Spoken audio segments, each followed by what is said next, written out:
Questa notte verso le 10:30 si è consumata l'ennesima tragedia a Mestre con un morto. La vittima, Lorenzo Nardelli, 32 anni, di Mirano, trovato con la testa fratturata. Era un ladro, hanno detto di lui stamane durante l'interrogatorio in questura a Venezia i due cugini operai di origine moldava, Radu e Marin Rusu, di 32 e 35 anni, arrestati con l'accusa di omicidio volontario e trovati entrambi feriti con il corpo privo di vita del 32enne dai poliziotti all'interno dell'ascensore, rimasto addirittura bloccato per la violenta colluttazione avvenuta qui, al terzo piano di questo palazzo in fase di ristrutturazione, al civico 9 di via Rampa Cavalcavia, a 2 passi dalla stazione ferroviaria.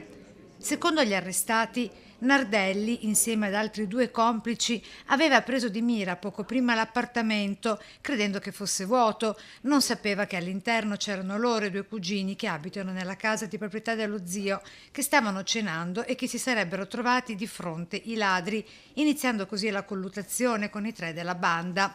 Sempre secondo la versione fornita dai 2 cugini, assistiti dal loro legale, 2 dei 3 ladri si sarebbero poi dati alla fuga, mentre il terzo, cioè Nardelli, avrebbe proseguito la lotta ma sarebbe stato raggiunto dai 2 cugini, i quali, nel cercare di difendersi dal tentato furto in casa, avrebbero avuto con il Nardelli uno scontro violento al punto da deformare le porte dell'ascensore, rimaste bloccate tra il secondo e il terzo piano.